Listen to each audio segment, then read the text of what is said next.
राधे राधे दोस्तों। जीवन की इस अनमोल यात्रा में इंसान न जाने कितनी इच्छाओं, उम्मीदों और सपनों के पीछे भागता रहता है।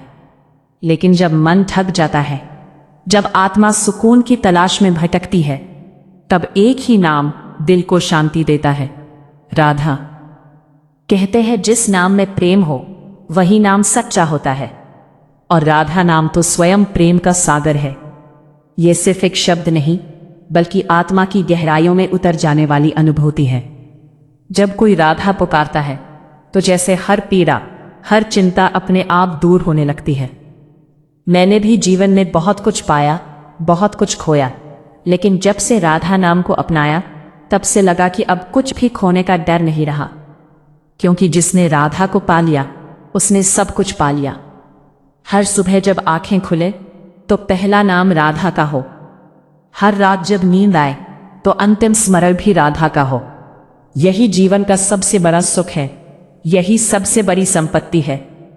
और अब एक ही प्रार्थना है इस हृदय की, जब जीवन की ये डोर टूटने लगे, जब सांसें थमने लगे, तब मेरे होठों पर बस एक ही नाम हो, राधा। क्योंकि मैं चाहता हूं कि मेरी अंतिम सांस भी राधा नाम की कर्जदार हो। वो कर्ज जो कभी चुकाया न जाए, वो प्रेम जो कभी खत्म न हो। राधा नाम में ही मेरा जीवन है, और राधा नाम में ही मेरी मुक्ति। यही मेरी शुरुआत है और यही मेरा अंत। आइए इस खूबसूरत वाणी को समझने के लिए एक खूबसूरत कहानी की शुरुआत करते हैं। स्थान वृंदावन का एक पुराना घाट और एक अस्पताल का कम। पात्र परिचय। पंडित दीनानाथ, उम्र 70 वर्ष, एक परम कृष्ण राधा भक्त, जीवन भर भजन गाए हैं। अब उन्हें गंभीर बीमारी है और सांस लेने में तकलीफ होती है। अद्वैत, उम्र 25 वर्ष, दीनानाथ का पोता, शहर में पला बढ़ा, प्रैक्टिकल और नास्तिक विचारों वाला युवा। उसे अपने दादा से प्यार है, लेकिन उनकी अत्यधिक भक्ति उसे अंधविश्वास लगती है। रुक्मिणी, उम्र 65 वर्ष, दीनानाथ की पत्नी, एक शांत और धैर्यवान स्त्री जो अपने पति की भावनाओं को गहराई से समझती है। डॉक्टर माथुर, उम्र 50 वर्ष, दीनानाथ के डॉक्टर। दीनानाथ आंखें बंद किए हुए बहुत धीमी और कांपती आवाज में, श्री राधे, श्री राधे। तभी पीछे से तेज कदमों की आवाज आती है। अद्वैत दौड़ता हुआ आता है। उसके चेहरे पर चिंता और गुस्सा दोनों है। अद्वैत हाफते हुए, दादाजी आप फिर यहां आ गए। डॉक्टर ने क्या कहा है आपको? सुबह की ठंडी हवा आपके फेफड़ों के लिए जहर है। आपको ऑक्सीजन सपोर्ट की जरूरत है, और आप यहां घाट पर बैठे हैं। दीनानाथ मुस्कुराते हुए आंखें खोलते हैं। उनकी आंखों में एक चमक है। ऑक्सीजन? जी। हंसते हैं, फिर थोड़ी खांसी आती है। अद्वैत बेटा, मशीनें शरीर को हवा दे सकती है, सांसें नहीं। सांसें तो मेरी किशोरी जी, राधा जी की अमानत है। अद्वैत खींचते हुए, प्लीज दादाजी, ये फिलॉसफी अस्पताल में काम नहीं आएगी। आपका ऑक्सीजन लेवल 85 पर है, चलिए यहां से।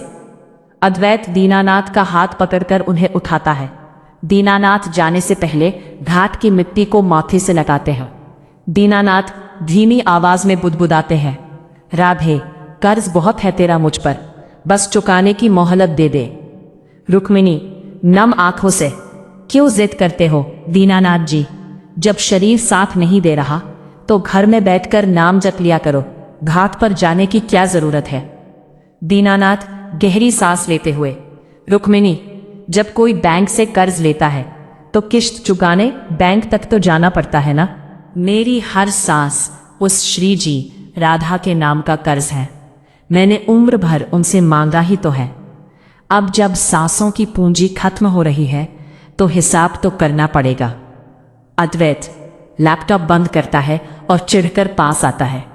कैसा कर्ज दादाजी, कैसा हिसाब? आपने पूरी जिंदगी भगवान को दे दी, अपनी कोई जमा पूंजी नहीं बनाई। आज जब आपको सबसे अच्छे इलाज की जरूरत है तो हमारे पास पैसे कम पड़ रहे हैं। क्या दिया है आपकी राधा रानी ने आपको? रुक्मिणी अद्वैत को डांटने वाली होती है, लेकिन दीनानाथ अपना हाथ उठाकर उसे रोक देते हैं। दीनानाथ बेटा, तू अभी दुनिया के गणित में उलझा है। तुझे लगता है कि दौलत बैंक के खाते में होती है। मेरी दौलत ये सांसें है। सीना पकड़कर थोड़ा खांसते हैं। जब मैं पैदा हुआ था तो जो पहली सांस मैंने ली थी वो मेरी नहीं थी, वो उनकी दी हुई थी। और इस जीवन में जितनी बार मैंने राधा कहा है वो भी मेरी आवाज नहीं थी, उनकी कृपा थी। अद्वैत, तो इसका मतलब क्या है? आप इलाज छोड़ देंगे? दीनानाथ, नहीं, इलाज तू करा, पर मुझे ये मत कहे कि मैं नाम लेना छोड़ दूं। अद्वैत, मैं चाहता हूं कि जब मेरे इस शरीर का खाता बंद हो तो उस खाते में एक भी सांस ऐसी ना बचे जो मैंने अपने लिए ली हो। मेरी अंतिम सांस भी राधा नाम की कर्जदार हो। अद्वैत कुछ नहीं बोल पाता। वो अपना सिर हिलाता है और कमरे से बाहर चला जाता है। बैकग्राउंड में एक दर्द भरा और भक्तिपूर्ण आलाप गूंजता है। अस्पताल का आईसीयू, रात का समय। दीनानाथ की हालत बिगड़ गई है। मॉनिटर पर बीप बीप की आवाजें लगातार आ रही हैं। डॉक्टर माथुर माहर अद्वैत से बात कर रहे हैं। डॉक्टर माथुर, मुझे अफसोस है, पंडित जी के लंग्स फेफड़े कोलैप्स कर रहे हैं। हम उन्हें वेंटिलेटर पर रख सकते हैं, लेकिन उम्र और उनकी मेडिकल हिस्ट्री देखते हुए चांसेस बहुत कम है। शायद कुछ घंटों की बात है। अद्वैत की आंखों में आंसू आ जाते हैं। वो कांच की खिड़की से अंदर दीनानाथ को देखता है। दीनानाथ की आंखें आधी खुली है, होंठ कांप रहे हैं। ऑक्सीजन मास्क के अंदर भी उनके होंठ लगातार चल रहे हैं। अद्वैत रोते हुए, डॉक्टर कुछ भी कीजिए प्लीज। वो क्या बुदबुदा रहे हैं अभी भी? डॉक्टर माथुर, यही तो मेडिकल साइंस के लिए एक रहस्य है अद्वैत। इतने कम ऑक्सीजन लेवल पर एक इंसान बेसुध हो जाता है, लेकिन पंडित जी का ब्रेन किसी एक विचार पर पूरी तरह फोकस है। शायद कोई मंत्र। अद्वैत पीपीई किट पहनकर अंदर जाता है। वो दादाजी के पास कुर्सी पर बैठता है और उनका ठंडा पड़ चुका हाथ अपने हाथ में लेता है। अद्वैत भर्राई हुई आवाज में, दादाजी मुझे माफ कर दीजिए, मैं आपको नहीं बचा पा रहा हूं। दीनानाथ धीरे से अद्वैत के हाथ पर दबाव बनाते हैं। वो अद्वैत को इशारा करते हैं कि उनका ऑक्सीजन मास्क थोड़ा हटाए। अद्वैत डरते डरते मास्क थोड़ा सा नीचे करता है। दीनानाथ बहुत ही क्षीण टूटती हुई आवाज में, रो मत पगले। एक गहरी दर्द भरी सांस लेते हैं। उत्सव का समय है। मेरी ठाकुरानी मेरा हिसाब लेने आ रही है। अद्वैत, दादाजी प्लीज बात मत कीजिए, एनर्जी बचेगी। दीनानाथ मुस्कुराने की कोशिश करते हैं।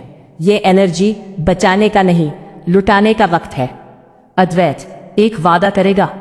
अद्वैत रोते हुए, हाँ दादाजी बोलिए, आप जो कहेंगे मैं करूंगा। दीनानाथ, जब मेरी मॉनिटर की लाइन सीधी हो जाए तो रोना मत, मेरे कान में सिर्फ एक बार जोर से राधे कह देना, ताकि ऊपर जाने से पहले मेरी आखिरी सांस पर जो नाम दर्ज हो वो राधा हो, ये कर्ज पूरा हो जाए। अद्वैत फूट फूट कर रोने लगता है और दादाजी के सीने पर सिर रख देता है। मॉनिटर की बीप की आवाजें तेज होने लगती हैं। ये कहानी का एक बहुत ही भावुक मोड़ है, जहां अद्वैत का नास्तिक मन अपने दादा की अटूट श्रद्धा के आगे नतमस्तक हो रहा है।